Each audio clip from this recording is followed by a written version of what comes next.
waduh, teman-teman sudah tahu saya mau berhasil tapi gagal, pasti saya nanti diejek, karena saya dulu sudah pernah ngejek mereka. Keluarga sudah sangat berharap, apalagi ini kebutuhan ekonomi di masa pandemi COVID ini sangat mendesak. Pasti kalau saya keterima pekerjaan mampu membantu mengurangi beban keluarga.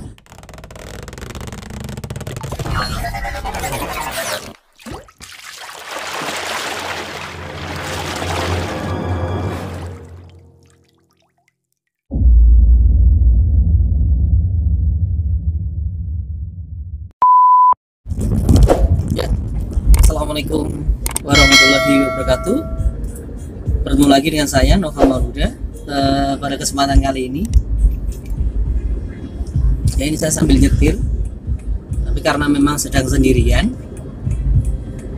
jadi saya ingin berbicara tentang proses menerima sebuah kegagalan. Nah, ada sebuah fase dalam sebuah fase kehidupan di mana kita pasti pernah mengalami apa yang namanya sebuah kegagalan. Entah kegagalan itu bersifat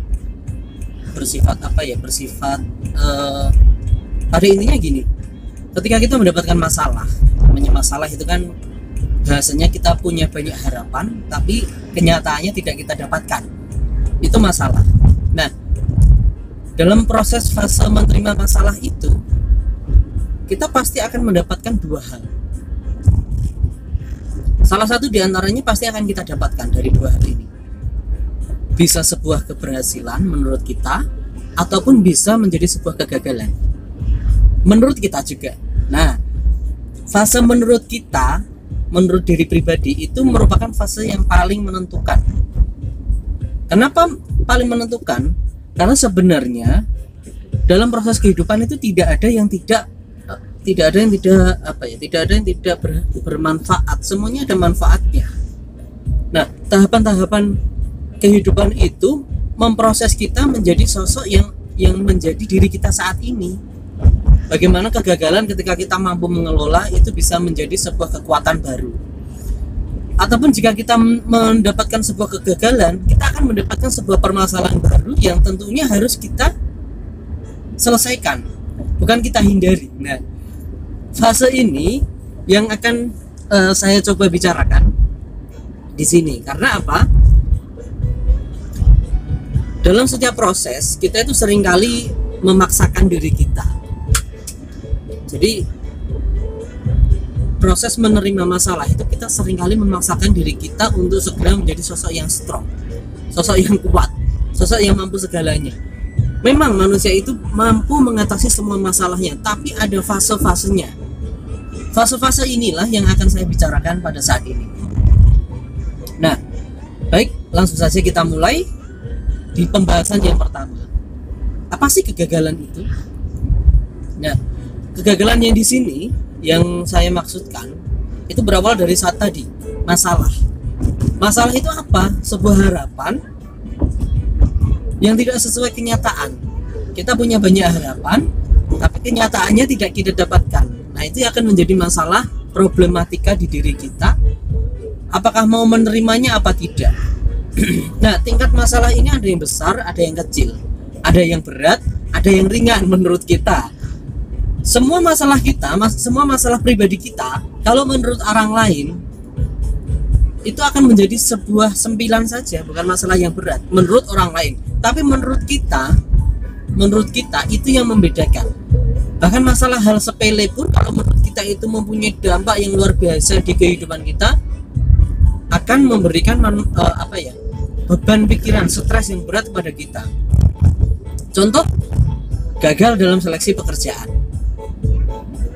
Ini bisa menjadi sebuah hal yang biasa, ataupun bisa menjadi sebuah hal yang luar biasa beratnya. Banyak faktor yang menentukan. Nah, faktor-faktor inilah yang juga akan menjadi ending permasalahannya, ending penyelesaiannya, maksud saya. Faktor-faktor tadi akan menjadi faktor penyelesaiannya juga.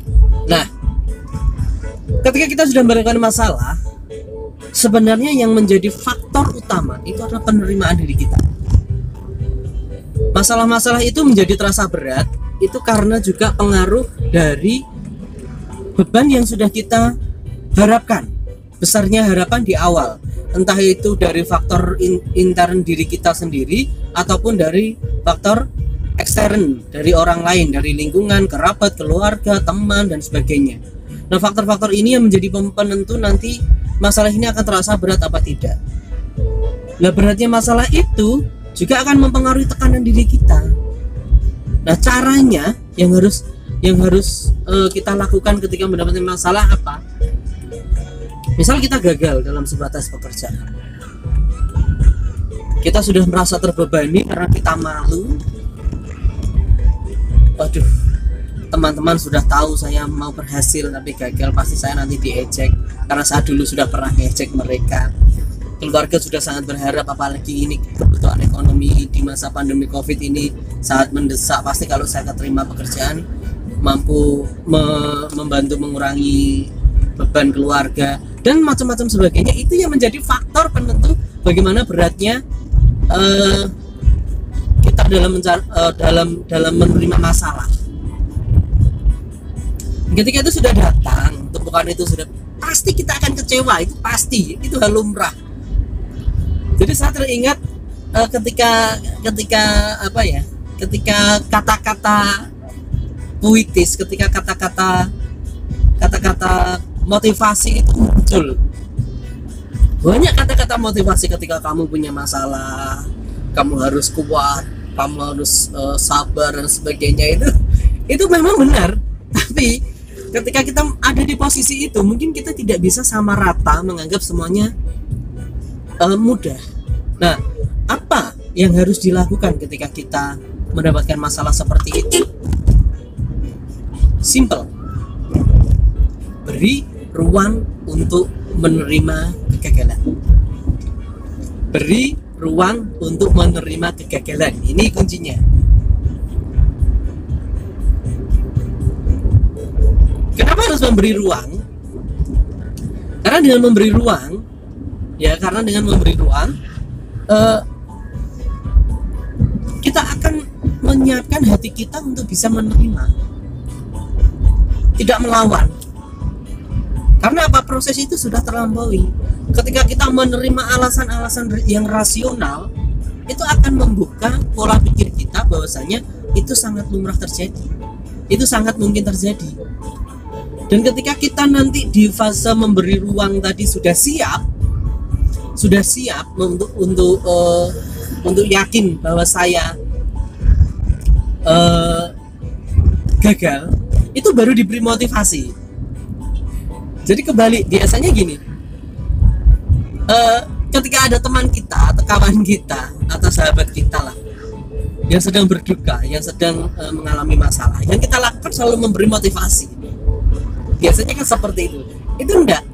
Pada dasarnya ketika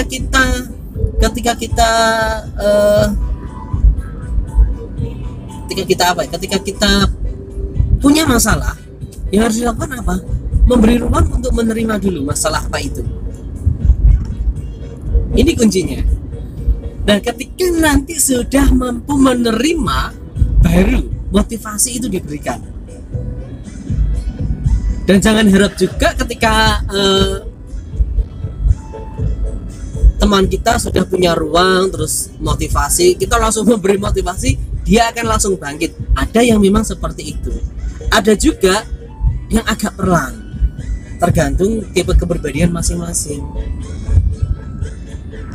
Nah, ini yang menjadi faktor penentu, faktor kunci bagaimana kita menerima sebuah masalah, bagaimana kita bisa bangkit dari sebuah permasalahan di diri kita. Urusan nanti di luar itu perkembangannya, misal masalahnya tadi karena teman dan sebagainya itu tadi ya, itu kita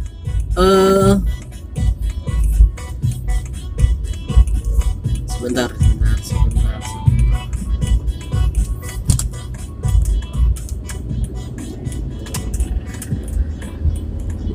Oke, kita lanjut.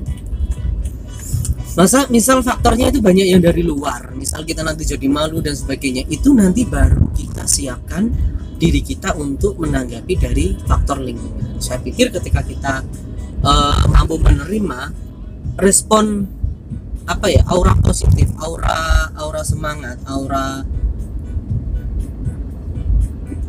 apa bahasanya ya, aura positif kita itu akan diterima oleh teman-teman kita.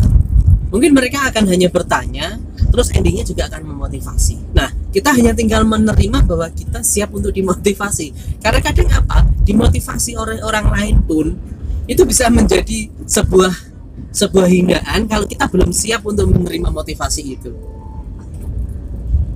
Akan seperti itu. Nah, makanya teman-teman yang ada di sini di channel Pak Nova, di channel saya, makanya teman-teman yang ada di channel ini, ketika kalian mempunyai masalah, segera berikan ruang untuk hati kalian, untuk perasaan kalian menerima sebuah kegagalan ini.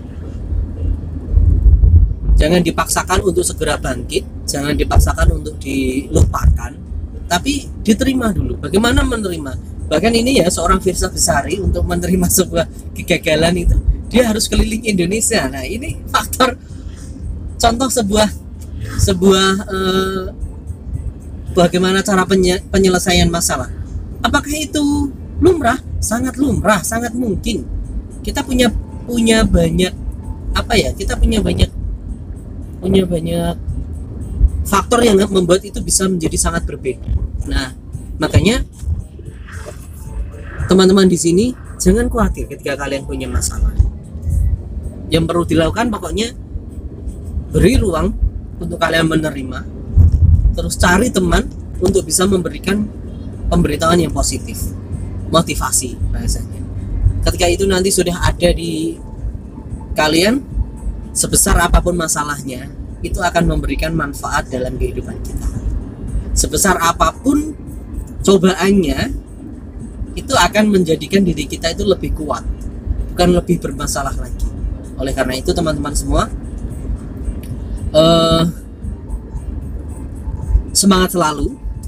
Ketika punya masalah, terima, hadapi, motivasi. Nah, itu kuncinya. Baik, itu saja dari saya. Kita akan bahas permasalahan-permasalahan yang lain atau bahasan-bahasan yang lain. Kalau mungkin ada yang perlu kita diskusikan, silahkan komen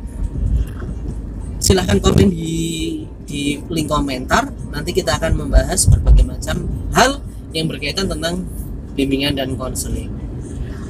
Saya akhiri dulu.